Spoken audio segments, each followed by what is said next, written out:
I'm going to start on my far right, your far left, with introducing Tim Richter. And the connection there, just so you know, this is a little lesson in Calgary about never burn a bridge. That was actually something that was said yesterday. Once upon a time, I was his boss. Now he is a funder of mine, so I have to be nice to Tim. Don't burn a bridge. He's currently the president and CEO of the Calgary Homeless Foundation, and he has been charged with leading the implementation of Calgary's 10-year plan to end homelessness. Prior to joining the Calgary Homeless Foundation, Tim was Director of Government Relations at TransAlta Corporation. He's also worked as a political staffer in Ottawa and has served 7 years in the Canadian Forces Army Reserve. And we will be losing him here in Calgary as he goes out and takes 10-year plans across the country. There was an announcement that was made a couple of weeks ago. Tim is going to lead the new Canadian Alliance to End Homelessness. So our loss.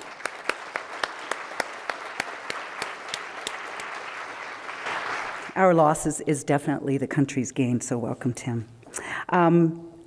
First woman to the left there, Dani, give a wave, Dani. Dani DeBoice. Another connection for Dani is that Dani has been, in First Calgary, has been a tremendous supporter of the YWCA, and so we have connections that go back even prior to that, but as a benefactor from the YW. Dani has experience in marketing, communications, community relations, and corporate citizenship. And at First Calgary Financial, she provides leadership on community partnerships, sponsorships, donations, employee volunteerism, community outreach, environmental advocacy, and corporate social responsibility. Dani was the past chair for Volunteer Calgary, and you might have something to say about leftover time for volunteering, because I know that was a lot of work. She's currently a Make It Good board member, a steering committee member of Thrive, Calgary's Community Economic Development Network, and a member of the Strategic Opportunities Committee of VCC, Vibrant Communities Calgary. So welcome, Dani.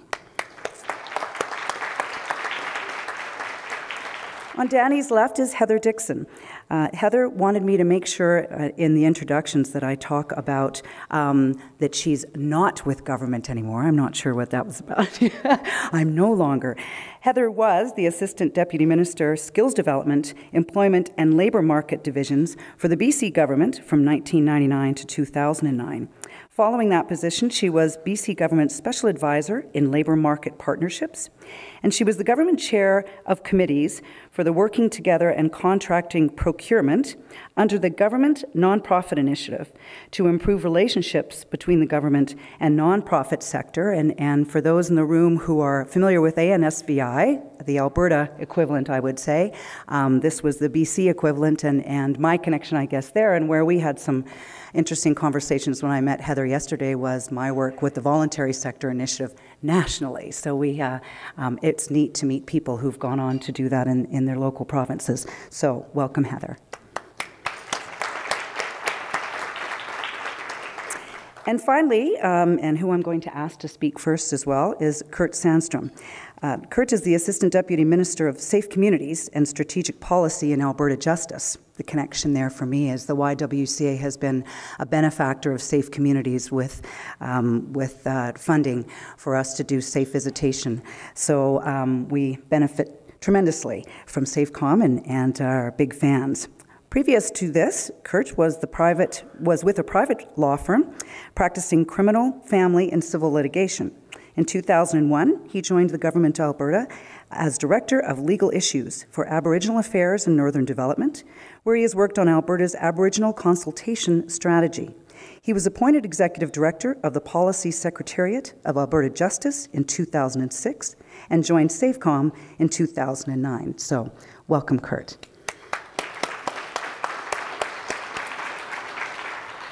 Now, I believe we're just going to let everybody speak, so we're going to start with you, Kurt, for some opening comments and I'll turn it over to you. Thanks, Sue. I wanted to go first because I was worried I might just have a few salient points and the other speakers might actually take them. So I wanted to go first and was insistent on that. But also I thought my presentation might work well on the heels of Jason's comments about outcomes, because really, I really want to focus on that today. And just for those of you that don't know, SAFECOM is a partnership now of 10 government ministries all working to make communities safer, to reduce crime and to prevent crime. And so we're in partnership with Justice, Solicitor General, Human Services, Health, Education, Aboriginal Relations from IIAR, Municipal Affairs, Culture and Community Services, Seniors, Tourism, Parks and Recreation. And so the list goes on. We started as 9 partnering ministries. We're now up to 10, but with some downsizing, it means that actually we've increased our mandate by a few more ministries. The 3 themes I wanted to talk about today on using social impact measures focus around the need to work differently and to focus not on mandate, but on outcomes for Albertans. The second theme is the need and trend to establish outcomes and to evaluate programs based on those outcomes. And thirdly, the power of telling the story and how evidence and social return on investment can help us do that. And I'll share with you some of the experience that SAFECOM had in that respect and what we're doing with some of our programming. So on the theme of working differently, Safe Communities was a secretariat that was set up in 2008. And the idea that the government of Alberta had was, because crime reduction and prevention was such a complex issue, we really did need to look at working differently. We had to drop our ministry mandates and start to look at the outcomes we wanted to achieve. And this entailed having a secondment system where we had 5 ministries seconded into the Safe Community Secretariat in addition to the partnering ministries. And I can tell you that that secondment, that physical co-location, began a dialogue around needs of Albertans to an extent on this subject that hadn't occurred in the past. The model, we at that time had our minister was, Premier Redford was the Justice Minister, and through the power of working together and differently, we were able to look at, I think this is some of the work that led to the creation of the Human Services Department, which was ensuring that there was a good dialogue and working differently going on at that level. There were a number of challenges when we took over, of course. We really didn't have a common understanding of our mandate, and we didn't have common outcomes. And there was a significant mandate creep that SAFECOM was having. In other words, a lot of the issues we were looking at entailed the rehabilitation or reduction of recidivism among offenders, most of which was in Solicitor General's mandate and was also in health and wellness's mandate. So we had to work together differently in a way that respected mandates, but then weren't wedded to mandates. And we did incredibly bureaucratic things, such as issues mandate briefings that we would go together in our partnering ministry structure so that we could look at whose mandate it was this policy that we should be coming, was it consistent with our longer term vision and the outcomes of the initiative, and should we be doing it, who should be leading it. It took us more than a year to establish our crime prevention framework, and this is online on our website. But it was interesting because, of course, having that working different relationship, we had to have a lot of discussions about what we wanted to accomplish, what outcomes we wanted to achieve, and this was somewhat frustrating at times. Carl yesterday said to work with government requires time and commitment, and he warned about consultation fatigue, and that's real. We saw that within the Secretariat in terms of people working together and talking about this. We talked about this crime prevention approach to death, but that was a very important time in our development of a common and mutual understanding of the outcomes we wanted to achieve. We had to have discussions at the Secretariat level, then up to the various committees levels, all the way up to the deputy ministers and to the ministers. But that type of rich discussion is really valuable. It takes a long time, but you do end up having a common set of outcomes that all social ministries, for example, buy into. So we really do need to unite around the common outcomes we wanted to get for Albertans in relation to safe communities. It took us time, but that was a good investment. We also had to drop our respective mandates to achieve these outcomes. We have to look at it differently. We can't get entrenched in our mandates. So my first message, I guess, to the nonprofit sector is, do you need to consider doing the same thing? Jason said earlier that the nonprofit sector needs to fundamentally rethink the business model. And so the question I have really is, how can you organize to achieve specific outcomes for Albertans, regardless of your mandates? And I'll tell you that there's some important work going on right now here in Calgary along that, where a number of nonprofit organizations are looking at putting down their mandates and focusing on the needs of Albertans. And I think that's a very powerful framework. The second point I want to briefly go over is the importance of outcomes and evaluating programs based on those outcomes. And I thought it would be helpful to go through the outcomes of the crime prevention framework, which again, took a year to establish. So there's been, and we consulted with a number of stakeholders and the nonprofit sector in terms of what outcomes we'd want to achieve in crime prevention. And the framework really looks at achieving two outcomes immediately, which is risk factors for criminality are reduced and protective factors to reduce or prevent criminality are strengthened. But over the long haul, the framework will achieve the following outcomes. Crime is reduced, severity of crime is reduced, victimization is reduced, which is very key, harm to victims in society is reduced, and Albertans have an increased sense of personal and community safety. And we have a whole suite of performance measures that took almost 8-9 months to sort out in terms of how we plan to measure it. So we've got that, and we're going to have a baseline report, and we're going to figure out how it is that we're making a difference in Albertans' lives over the long haul with the crime prevention framework. Now, the framework uses a return on investment lens. So why does government need to focus on risk factors and protective factors? And the reason is that a number of these risk factors have a huge return on investment if we get it right. So we know that criminality is a multifaceted problem, that you've got it has a cost to society, it has a cost to government systems. So we want to look at that return on investment and say we're going to concentrate on the risk factors and protective factors that have the biggest bang for buck in terms of the cost to the criminal justice system, to the health system, et cetera. And that provides a story for politicians as to why they should fund prevention. Results-based budgeting is a trend of Alberta's future. So after the throne speech was tabled, Premier Redford stood up to introduce Bill 1, which is the Results-Based Budgeting Act. And I just have a quote from her. She said, "This bill, if passed, will establish a new approach to government budgeting, one that emphasizes results for Albertans and fiscal discipline for government. We will scrutinize every dollar spent to ensure it's being used in the most effective way possible." So programs in Alberta will be evaluated using that results-based budgeting model and the value they bring to Albertans. The implementation of the framework, again, has that type of analysis. So we are going to be looking at all the prevention programming, right down from the community level all the way up to the government level, to look for ways to align the programs and to address gaps in that approach. So we'll be looking for opportunities to work with communities and the nonprofit sector to get that alignment. The government's also working on the social policy framework, and that's in the early stages, but it will have outcomes too. And you know, the message I have is that you have to understand these outcomes, because this is going to be the way of the future. Government, at least in the government of Alberta, will be looking at those outcomes and measuring those outcomes and determining whether they have value, what we're doing has value for Albertans. The third and last point I want to talk about is the power of telling the story. And the message of both Jim Dinning and Alan Broadbent yesterday was, bring me something I can say yes to, right?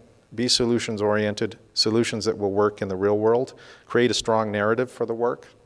And I really couldn't agree with that more. It's really, really fundamental in terms of the work we're doing. And SAFECOM had to get the story of the power of crime prevention known first to government before we could do anything. The Solicitor General, when he at that time brought the framework through with the Justice Minister, indicated that he and the police can't enforce their way out of the crime problem. It's just too complex. And we had to use research and evidence to demonstrate why government needs to focus on prevention, to shift to a more balanced approach away from a traditional enforcement approach. And we did put some evidence before the government and in the framework. For example, for every dollar spent today in parent training and preventing youth from dropping out of school, $7 will be saved in future costs related to incarceration. And similar studies show that every dollar spent on enriched childcare services saves $17 in criminal justice costs. So the evidence in these studies help demonstrate that crime prevention makes good economic sense and that there's a social impact or a value, even above, that's just the cost saving, but there's also value above that to society. SAFECOM's funded 88 pilot projects to learn effective crime prevention practices totaling $60 million over 3 years. Where these projects go will depend on being able to tell the story, a story about the social impact of these projects and how they're achieving their outcomes. All projects will require an outcome evaluation, social return on investment analysis, and a business case. This, we feel, will enable the projects to be able to tell the story of the value they create for society, even beyond crime prevention outcomes. It will allow these projects to create leverage, as Jason puts it, to appeal to a broad range of investors and funders. And that's really what we need to do. We need to attract more than government to the table in some of the areas that we're doing. We're very interested in partnerships with business, and we're looking at ways to do that, because if you hitch your wagon just to the government, then you're going to be subject to the winds of political priorities and also the economic cycle. I'm not an expert on social return on investment, but Doug Darwish is in the audience, and he'll give a wave and he can help there. So I'm running out of time, because when I rehearsed this I spoke much quicker, which is odd. But in any event, I'll just have a couple more comments. The social return on investment model is we think, a powerful tool, but also we're looking at, I've seen it in a couple of our Safe Communities Innovation projects that have told the story well. They've got funding through their city council, and they're obviously able to continue to get the funding. So I just would like to urge, focus on outcomes, focus on the story, because that's how you'll attract the attention of funders. And yeah, good luck. Thank you, Kurt. And I do have to say, too, that one of my observations in terms of the initiatives that SAFECOM is funding is that they really are addressing systemic issues, and they take time. And so I think it's very courageous to get involved in those when you know that some of these outcomes are going to be years down the road. So for me, I thought that was very, very helpful. I'm going to ask Dani now if she will speak, and we'll let you go for it. Thank you, Sue. Dani. First, I just wanted to say thank you to CCVO for this incredible conference. It's been a great dialogue, and it's a great opportunity to come and share our perspective. So first, I think in terms of the driving force for First Calgary Financial and using social impact, you'd have to understand a little bit about our business and who we are. So as a local credit union based here in Calgary, we have 16 branches and approximately 500 employees. So we're sort of a mid-sized company. And for us, we have to be very creative in terms of our investment strategy. So for us, that means that leverage is key, how we leverage our business assets and all of those activities to really activate all of those opportunities. So as well as a credit union, it really is ingrained in our values and our history in terms of understanding the social issues that are relevant to our communities. So being very focused and with a local mandate, that's a key element of why we've been driven to understand those social issues and the social impact that can have.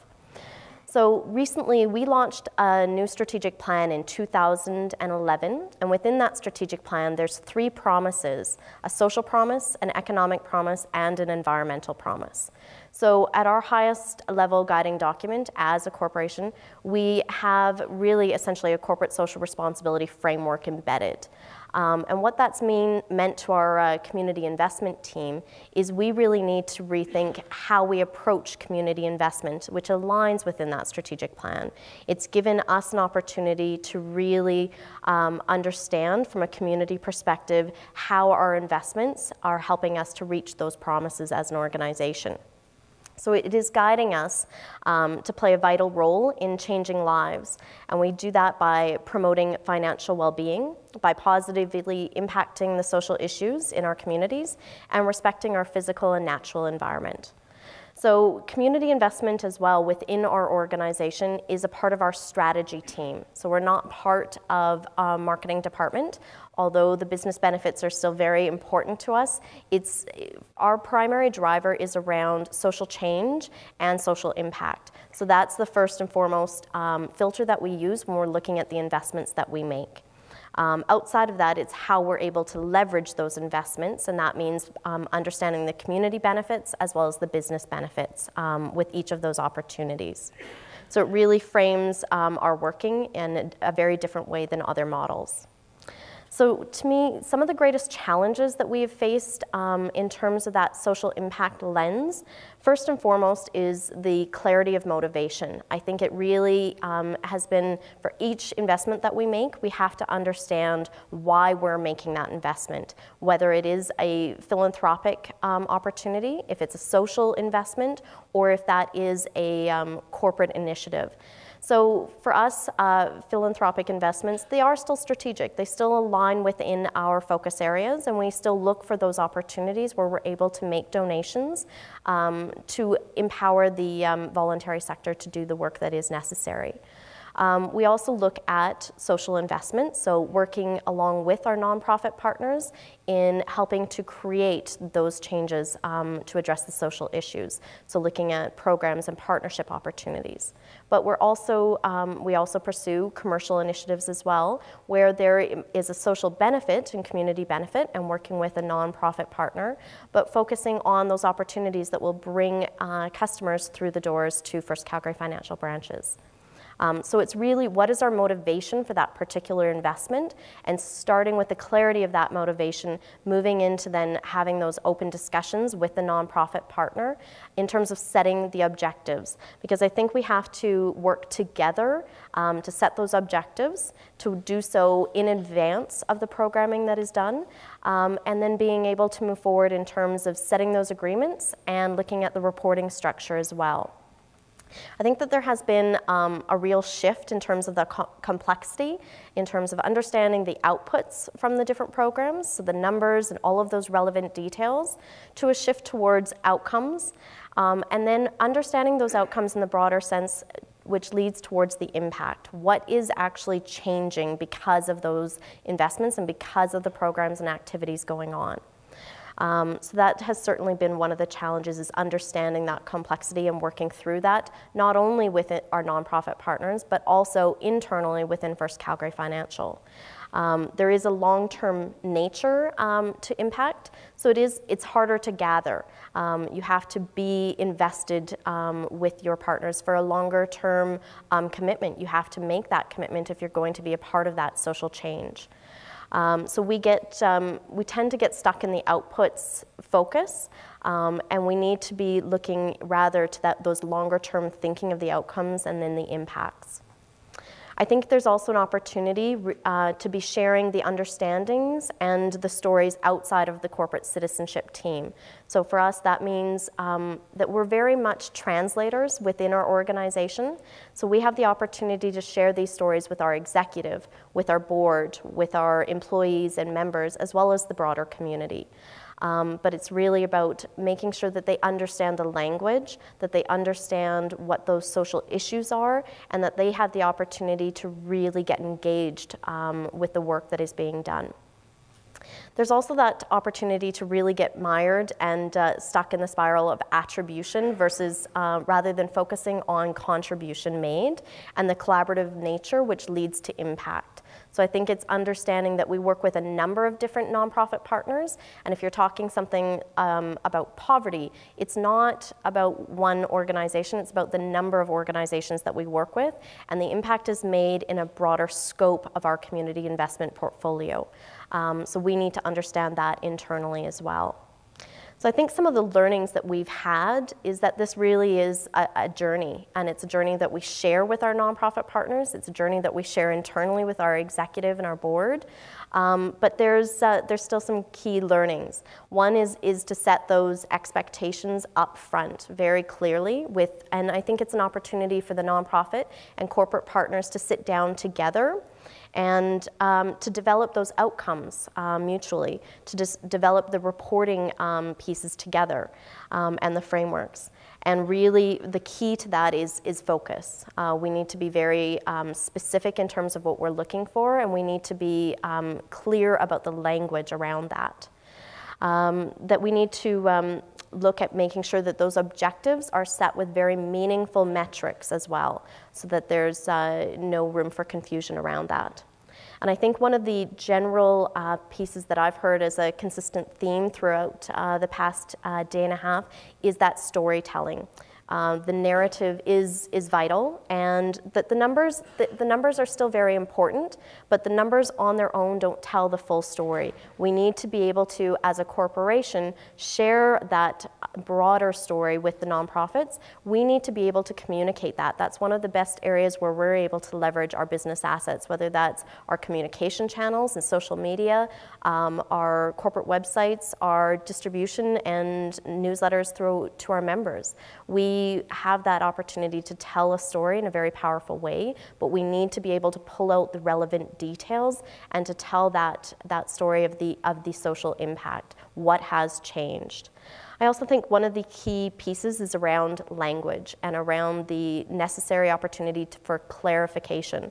When you say impact, it might mean one thing to one organization and it might mean something else to a different organization. I think we need to be really clear and have definitions, whether it's, and that's a conversation as well, is how are you defining that?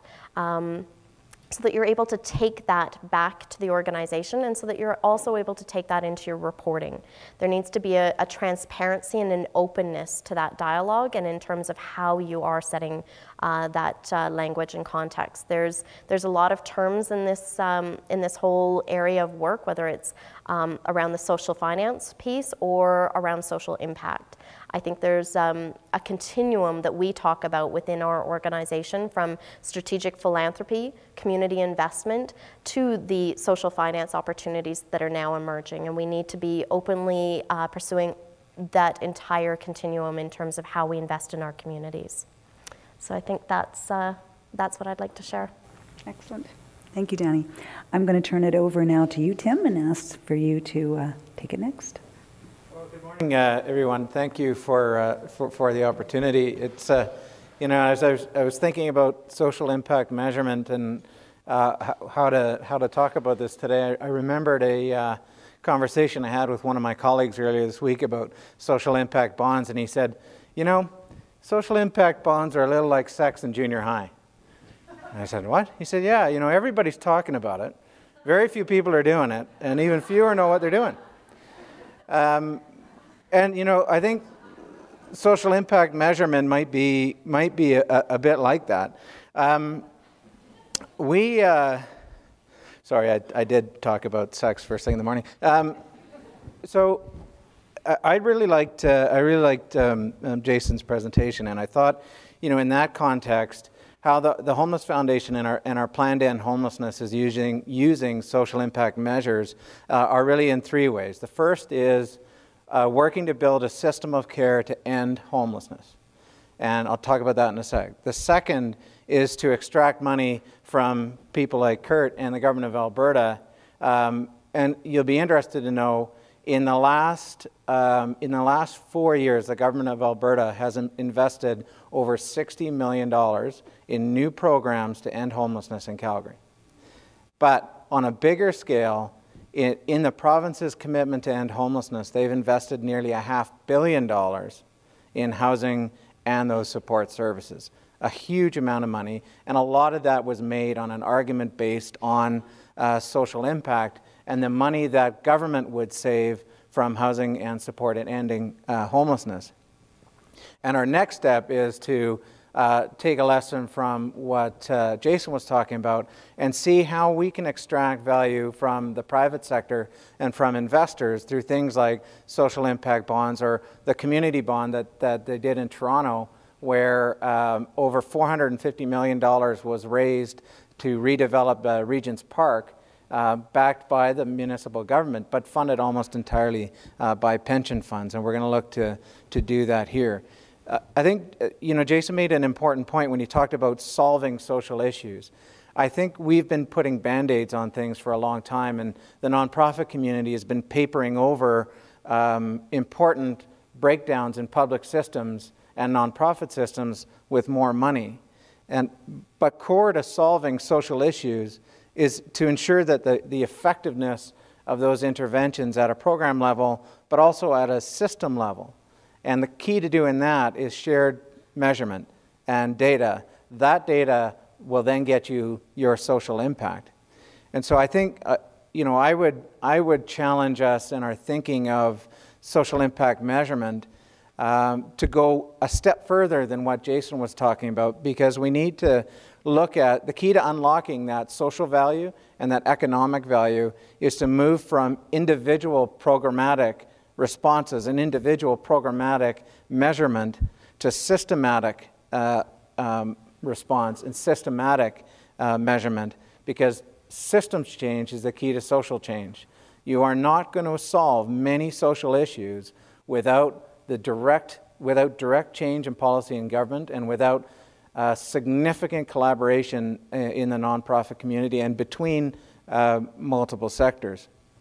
So just to talk about systems planning and how core the measurement is to systems planning, in Calgary alone, there are 140 nonprofit organizations, somewhere around 8 provincial government departments, and something like 2,000 different programs that homeless people can participate in, right? Now, the traditional response to homelessness has always been that if you recognize your city's got a bunch of homeless people, you create a shelter, then you realize a bunch of those people have an addiction problems, you create an addiction program, and then you realize a bunch of those people have mental health problems, you create a mental health program. Pretty soon you have this bolt-on series of crisis responses that's big and expensive and doesn't function together. It's not a system of care. In Calgary in 2007, we were spending about $320 million on homelessness, and it was getting worse no matter what we did. Right? We have the fastest growing rate of homelessness in the country between 1992 and 2008. Right? But what we're changing about that now is we're starting to think about how we move from that bolt-on series of crisis responses to a system of care designed at ending homelessness. Right? And so what we've done is, working with our partners and with people who are experiencing homelessness, we've begun to create a system of care. And we've taken all of those programs and services and broken down the system of care into 9 core program types. For each of those program types, we figure out what their eligibility criteria is, who they serve, what they do for those people, right? And what the expected outcomes from those services should be. Like, you'd be really surprised, and well, maybe not, but how many people, how many nonprofit organizations couldn't tell us with any clarity who they serve and what they do and what an outcome, a successful outcome of that program would be, right? So what we did with those 9 program types is created 8 core areas of outcome. There's 4 program level outcomes and 4 system level outcomes. And those outcomes help us govern the relationship between those different system program components, program types rather. Then we figured out, well, now we each know what we do, how do we relate to one another? How do we do referrals? What are our intake criteria? What are eligibility criteria, right? And then from that, we stitched it all together with the IT backbone of a homeless management information system, which, unlike most data systems in the nonprofit community, we didn't start with what technology to use. We figured out what the process was, figured out what the data requirements were. We figured out what the common data set was. You know, we went from nearly 10,000 different data elements being collected, mostly on paper, to 8 that we could agree on. 8 core data elements. There's all kinds of others individual agencies will collect, but 8 core data elements. And we all agreed on governance of the system, privacy requirements, the whole 9 yards, and involve consumers all the way through. And so that management information system then is the IT backbone of the whole system of care. But that allows a couple of things that are really important, that whole system of care. One, we identify gaps. One of our key words in ending homelessness is uploading, right? It's important to extract value, to continue to do our missions and to get more money. But if we're simply papering over the problems that existed before by broken down public systems, we're putting good money after bad. So uploading is one of the things we do.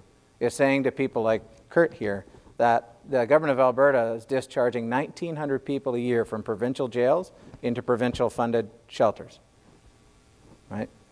And so that's where that uploading is one of the important characteristics. But then that also allows us to extract value from the government. So it costs $125,000 a year to have a federal inmate in prison. I can house the same person in organizations like the YWCA for $15,000 per person per year. The difference is where the value lays for an investor, because we're saving government money, and if we can get government to share even a piece of that, then the investor makes money. We can attract an investor to put money up front into a program that saves money because they can get a return off of that savings. I think our greatest challenges in social impact measurement isn't how to measure, it's what to measure. And again, we focused a lot on outputs. If you're giving out meals over and over and over again, you're giving out furniture over and over and over again, but people are still homeless, how much further ahead are we really? Right? The answer to homelessness is a home and the support needed to stay there. When we broke down our system of care into the 9 key components, one of the components we identified was service support programs. And that's a range of boutique programs. You name it. It was in there. The vast majority of the money in the sector went to those programs, not to programs that ended homelessness. But it's a homeless serving system designed to support people who are homeless. But most of the money was going into things that wasn't doing anything to end anybody's homelessness. Right? So the social impact measure is important to helping us figure out how to get the long-term solution. So I would argue one of the greatest challenges is not only how to measure, but what, and not seeking that programmatic response, as instead looking at systematic solutions. And the last point I would make is our next step is to look at the private sector and look at that other value that Jason talked about. And we've recently struck up a partnership with Alberta Treasury Branch to create a social enterprise incubator. And our goal is to take all of those clever ideas from idea to investor. And we're currently in a conversation with the Government of Canada and the province of Alberta about creating a social impact bond to house prisoners in federal and provincial institutions who would otherwise be homeless. And also looking at community bonds and clever ways to separate people with lots of money from that money. So, thank you very much. Thank you, Tim. Excellent. Lots to think about there, and it's provoking a question that I'm, just to put you on notice, Dani, when we go to questions, I'm going to have a question for you on that one. So. I'm not answering questions about sex in junior high. Okay, yes. Well, that was a good way to kick things off. Always something to leave behind there, Tim. And Heather, we're going to ask you to wrap it up, and then we'll go from there. So looking forward to listening to you. Thanks very much. And thank you to CCVO for inviting me. I must confess, along with absolutely loving the issues around how to solve some of the issues for not-for-profit sectors, organizations, etc., in British Columbia, and coming here to talk about some of those things here. It was Arnold Churgan, actually, and the possibility of being able to go shopping. And I would say 2/3 of this group understand exactly what I'm talking about. That would be all the women in the room understand that. I had sort of a presentation before I came. I had one that I kind of came up with yesterday as we were talking about things. I further did things after Jason spoke. And Kurt, you were right to go first because you took one of my key pieces, so that's good. So what I'm going to focus on is the question around the greatest challenges in implementing the approach of social impact. Kurt, I was going to talk about the challenges for government as a funder, but Kurt, you've already dealt with that, and a big part of it is about just how complex government tends to be, how bureaucratic it tends to be, and how good it is at producing silos. And it's difficult to work across those silos in terms of some of the pieces. So I'm not going to talk about that, but what I would like to talk about is What I think are some issues for the not-for-profit sector as you think about the big ideas that, that Jason talked about, and there's no question about it, moving more and more towards social impact. And that means that I think not-for-profit sector, individual organizations, and then your larger sectoral organizations need to be getting more adept in areas that you haven't always thought about. And what I mean by that is, and I would turn that to say, you need to start thinking about yourselves as employers and as big employers in the province of Alberta, here in Calgary, and that there are all kinds of functions that you might have thought were the purview of business or whatever, that you actually need to start thinking about how you build some of that capacity. So let me talk a little bit about that. A lot of the back office things, whether it's communications, analytics, program and service development. I don't know about here in Calgary, but certainly in British Columbia, where we have a long history of virtually all of our social services being delivered by third parties, and almost all of those are nonprofit organizations. You've got a lot of the expertise for service and program development is actually no longer in government. It's actually out in the sectors where you are actually delivering the services. And I think you need to embrace that and take that on in terms of how you think of yourselves as employers and the sorts of activities that you need to do. You need to think about all of the HR functions that will make your organizations stronger now and strong into the future. Recruitment and retention, organizational development, leadership development, all of those things that are kind of nice to do are absolutely critical if you are going to start down the road, I think, of becoming very good at the whole social impact approach to things. It's a very tight labor market right now. I certainly don't need to say that to those of you here in Calgary, but it's true everywhere.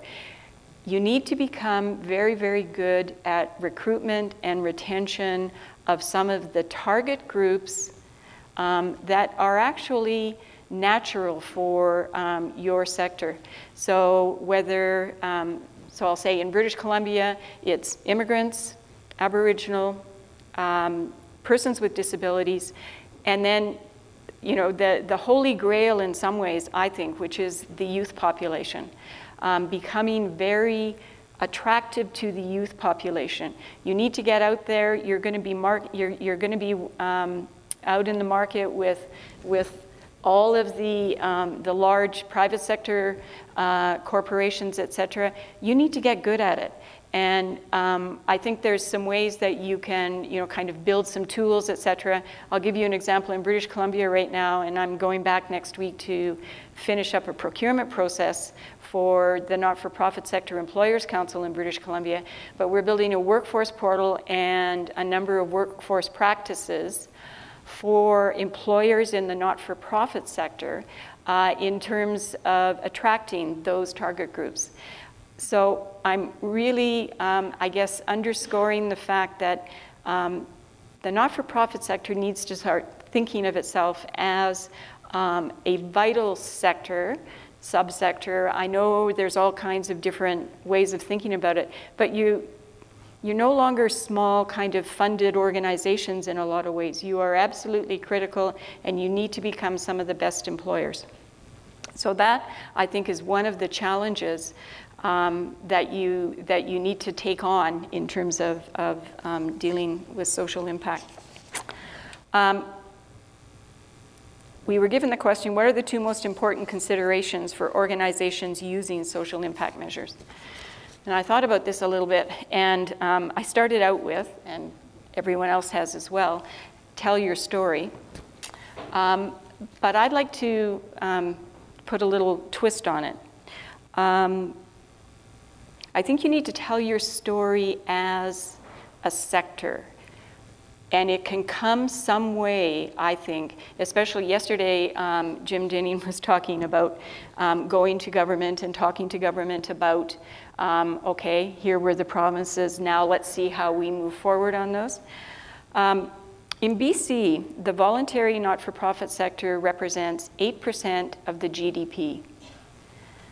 That is big, that is non-trivial, and it's not the kind of metric that the not-for-profit sector usually uses. But it's the kind of metric that can resonate for sure with government. And all of a sudden, the notion of leverage and the notion of just how much you represent in terms of the activities in Calgary and in the province of Alberta are really big. You probably represent a very large part of the delivery of social services in the province. Again, I'm assuming that you're not dissimilar to British Columbia. Well, all of a sudden, you are really, really important to the government in terms of delivering some of its most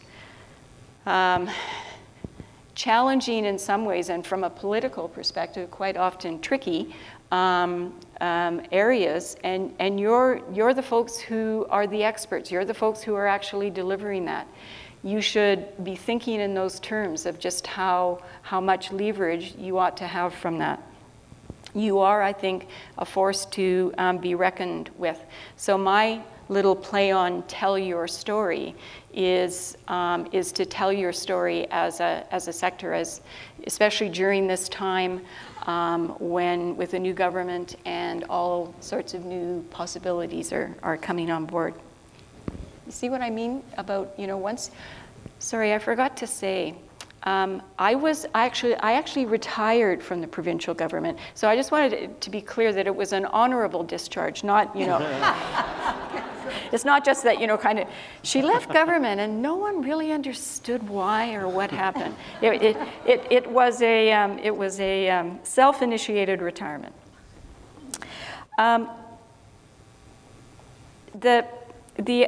Another point that I want to make, and this one actually also goes to what you need to be thinking about with respect to going to the government of Alberta. Sorry, Kurt. And this one speaks actually to that whole notion of how much you actually deliver social services and indeed other services on behalf of the government of Alberta. And that is, I think you should focus on influencing the nature of your service agreements with government. The government nonprofit initiative in British Columbia, we went through all kinds of task forces, et cetera. One of them was called contracting and procurement, and it was because that was a huge issue of the relationship between government and the not-for-profit sector. No surprises there.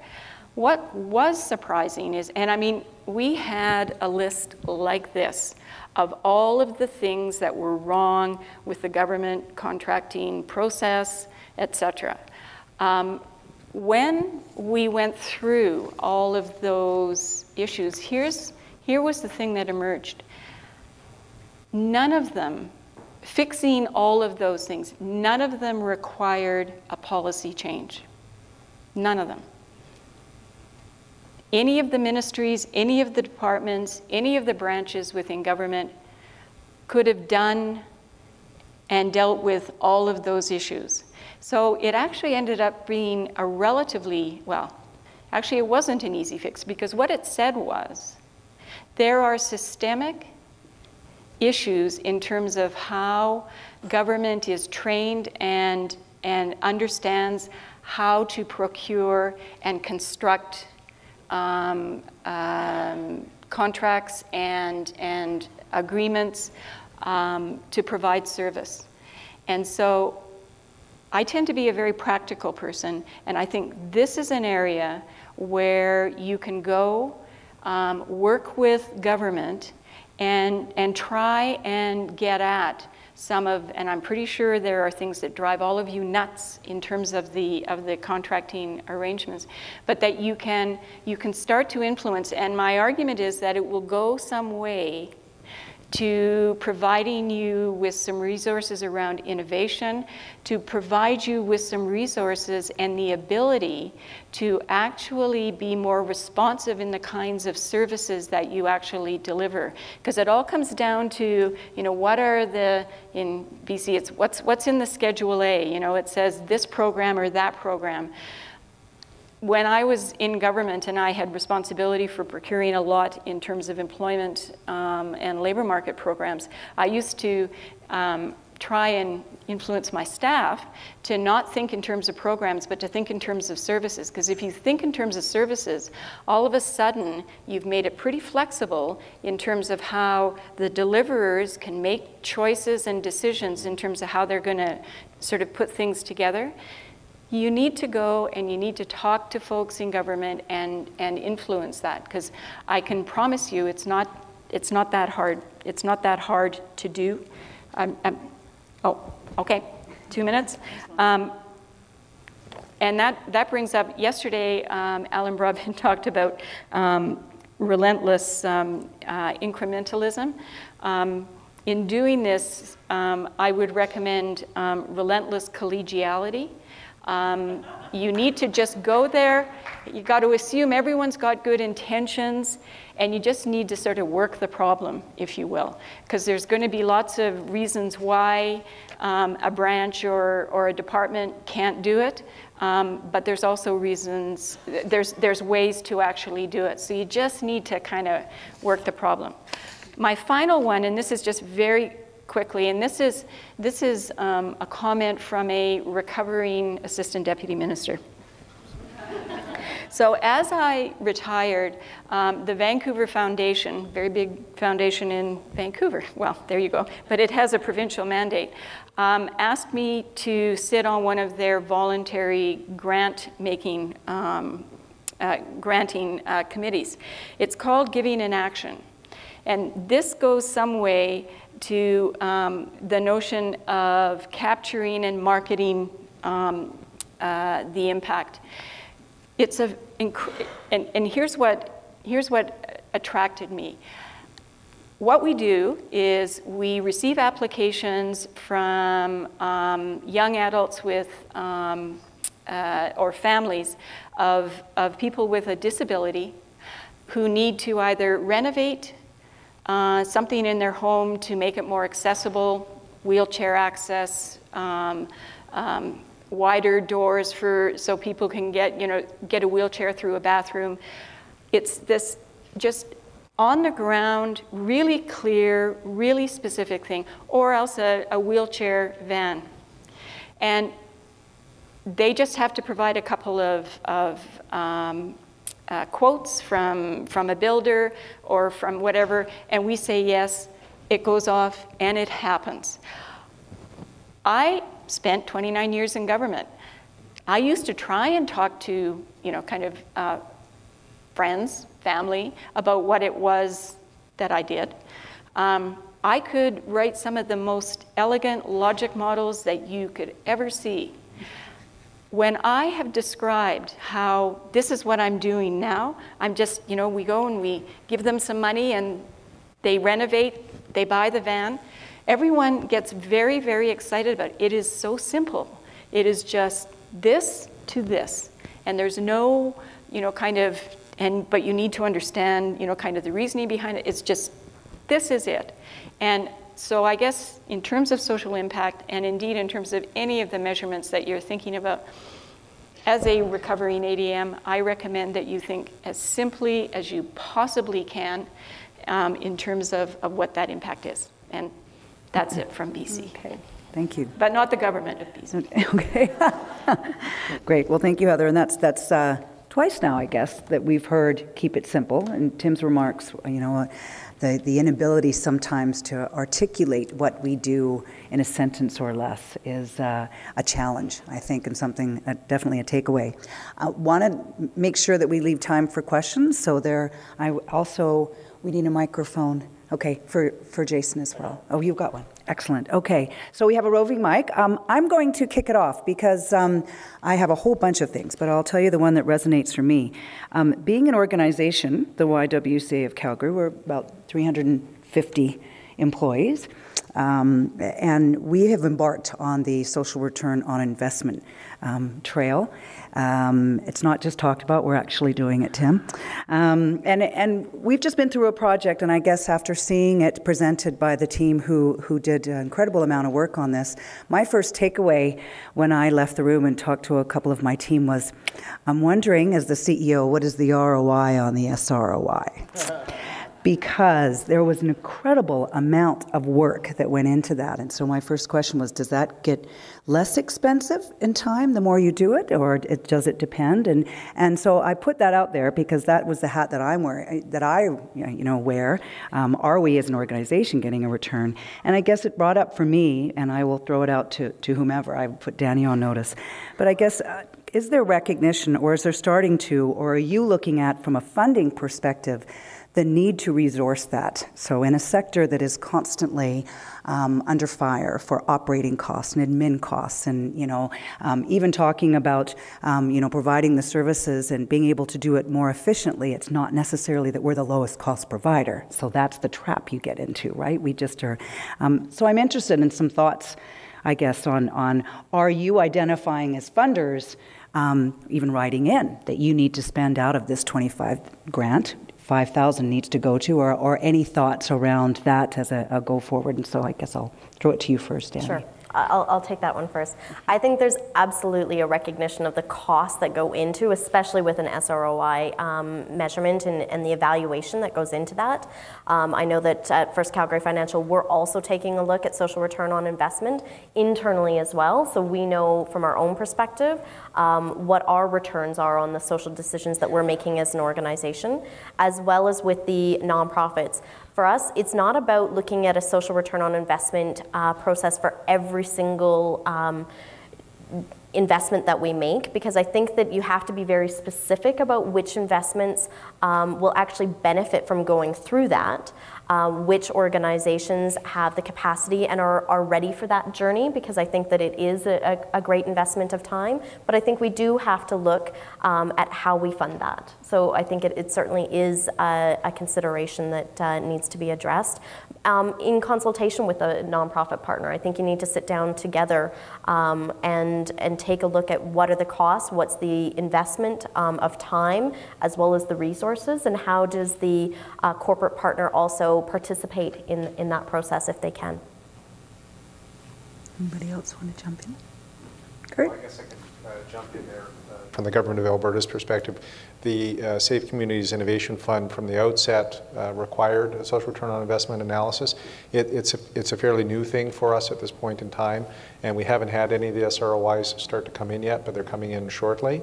I think it would be very helpful after the fact to debrief with those projects that are doing it to find out what kind of cost it is, is associated with doing them, so we can understand them a little better. I know our team works to try to find the right level of data capture.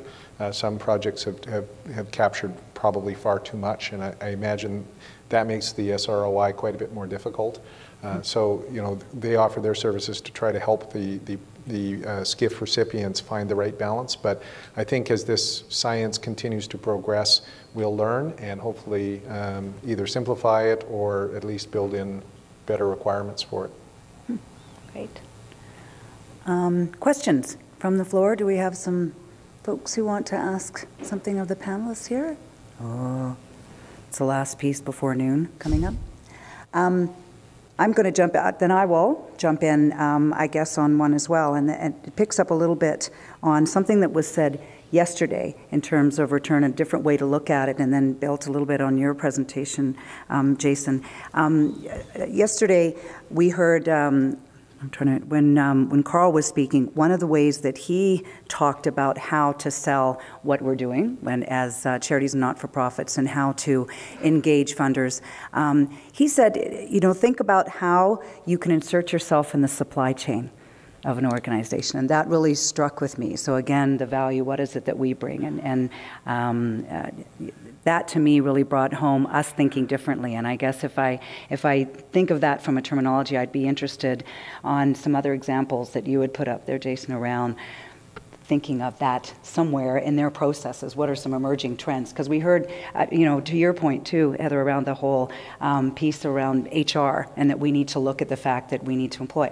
Again, there's a cost, I guess, involved in that, and there are some people who are doing that. So I could certainly see how I'd love to insert myself as a recipient from the supply chain of corporations who do that really well. But I guess I'd be interested in some other comments around that. Well, one quick thought on that. So SROI analysis is an exercise that is designed to look at an unfurling set of outcomes that flow from a particular intervention. So we help get these people off the street, therefore the cost of the cleaning the streets or the neighborhood is this much less, therefore tax rates can go up, therefore we'll raise these money funds. And so what happens is that you basically have a series of further and further attenuated outcomes from the intervention. And the reason why it gets so complicated is you have a whole bunch of assumptions that you're plugging in there that get stretched thinner and thinner the further you go out, because the proximity of your intervention to that outcome, or the explanatory power of your intervention over that outcome, becomes thinner the further you go. And so I think it's an important exercise to begin with. What I would suggest is that ultimately at the end of that, we can start, what we need to do is not to necessarily just look at the vector of our social program and what happens, what value that adds up to, but we also need to look at what outcomes people want to buy from us and the extent to which we can contribute to those outcomes. So we need to find those intermediate proxy outcomes that are substantially contributed to from our intervention, but that are still close enough to the end outcome that someone wants to buy that is valuable. So if you're talking about homelessness, we might not be able to show that we're eradicating homelessness, but we can show that we are building developmental assets and self-sufficiency skills in these individuals that research shows will lead to their employment and ultimate self-sufficiency. So we can create those intermediate proxy outcomes and measure our direct contribution to those, and that can be our SROI. But ultimately, trying to reduce everything to a quantitative numerical statistic, dollar-wise, is difficult. So I think it's an important beginning point, but I really encourage to simplify. And the way to simplify is to zero in on the outcomes that you can make a substantial contribution to and have 80% explanatory power over. You don't have to prove it, but 80% explanatory power, and then show your measurements against those. One of the things that I'd caution too about SROI measures is that typically the savings that we're looking at accrue to government.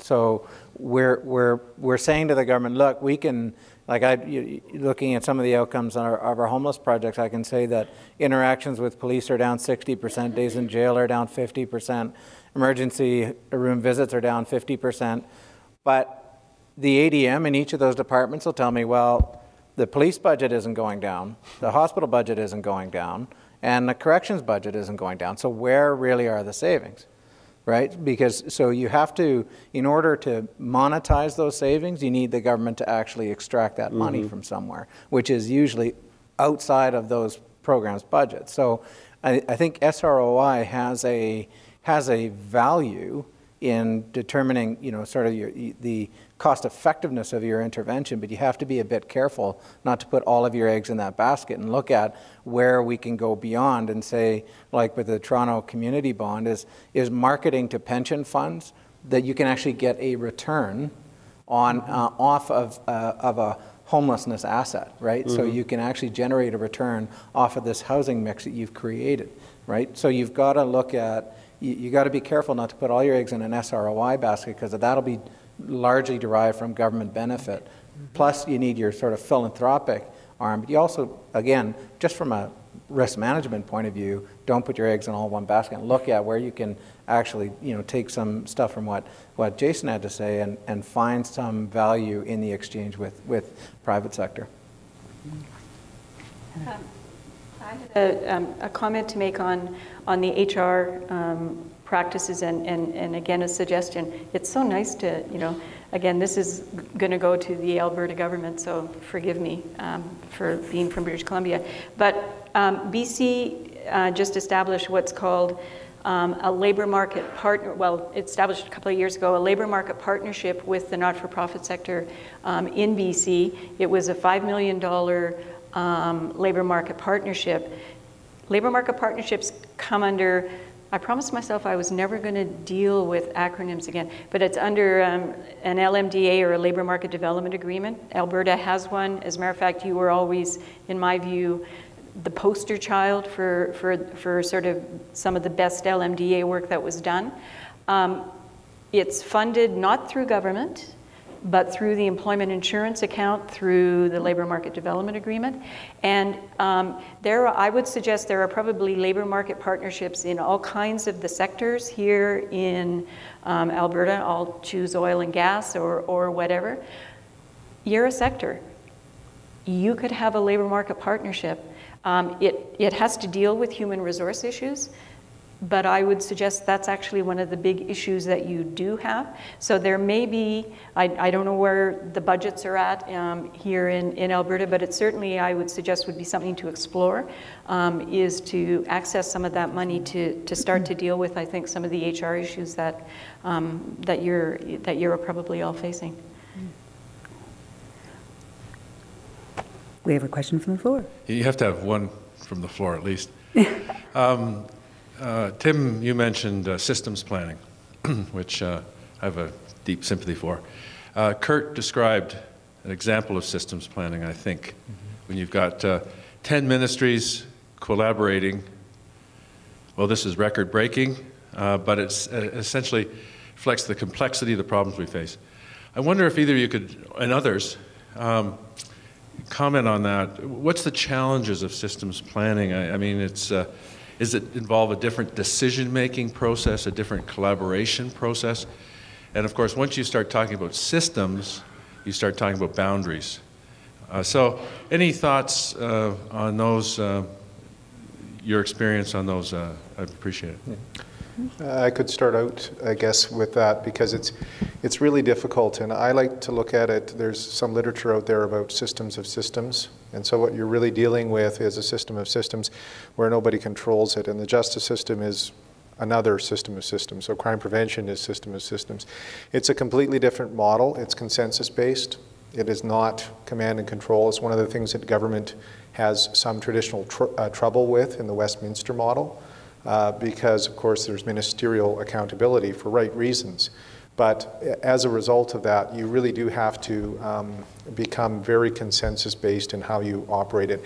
You need to start to identify the interests of each part of that system and to concentrate on moving those interests forward as opposed to specific decisions within it. And it's something that government is starting to kind of get its head around. We are now in the government of Alberta organizing ourselves differently. There are pods now of ministries that are arranged around issues so that we can have a little bit more cross-fertilization. It's a very difficult problem, but I think as we continue to come up with more and more of these situations, they're wicked problems really with no easy solution. We're going to find better ways to operate. It's very hard on staff, to be clear, and within the government of Alberta, I could talk for quite a long time on this, but within the government of Alberta, we're not always recognizing competencies that are relationship building, which is now the wave of the government, and the government has identified that as something we need to work on in the public service so that we're recognizing that there are different skill sets that are needed, but it's going to take time. System planning is honestly something that we've really struggled with because we got into it knowing full well we had to build a system plan without having a hot clue how to do it. right? And so first thing we did was steal stuff from other people. So we looked at analogous systems in the US and said, who are the best 4, 5, 10 of them? We got 4 and went at it and just copied what they were doing. But I would strongly recommend an article that appeared in the Social Innovation Review you've probably heard about, called Collective Impact. That is a really, really good resource for thinking through how to create large-scale social change. And really it looks at how you do it from a systems point of view. And it talked about, there are five key components. One of them was, for us, was shared measurement. So we knew we needed to put in a management information system, but that system actually forced us to think about system planning, because we had to be clear in it to put different programs on the system, what each program did, and then how each would relate to one another. And suddenly we're thinking about system planning, right? So I would look at that collective impact work in Stanford Social Innovation Review. The other thing, I would echo a comment that I guess came from yesterday about relentless incrementalism. Governments, we have a really good partnership with the government of Alberta, because there's a bunch of stuff we have freedom to do outside of government that governments can't do, right? We have freedom to take on risks that government can't take. We have visibility of systems, of government systems, that often government doesn't take. And the last thing I'd really, really, really strongly recommend for anybody in the nonprofit system, if you're looking at system planning, talk to your consumers. The best experts on the effectiveness of systems are consumers. Mm-hmm.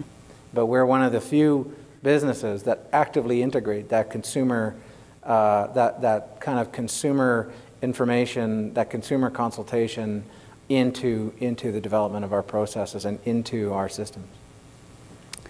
Thank you, and I get to bring it home and just make a comment on the collective impact that's relative to the Homeless Foundation. I'm very familiar with that article, and one of the pieces in there that identifies how collective impact can succeed is having infrastructure in place to bring those people together. So I think that's where we've really benefited from the 10-year plan and from the Homeless Foundation here, is we actually have an infrastructure to bring the organizations together. So that's a shameless plug for you there, Tim. Anyways, I want to thank Tim and Kurt and Dani and Heather and Jason for your comments here today, and very enlightening, lots to think about. Appreciate your time, and thank you. Okay.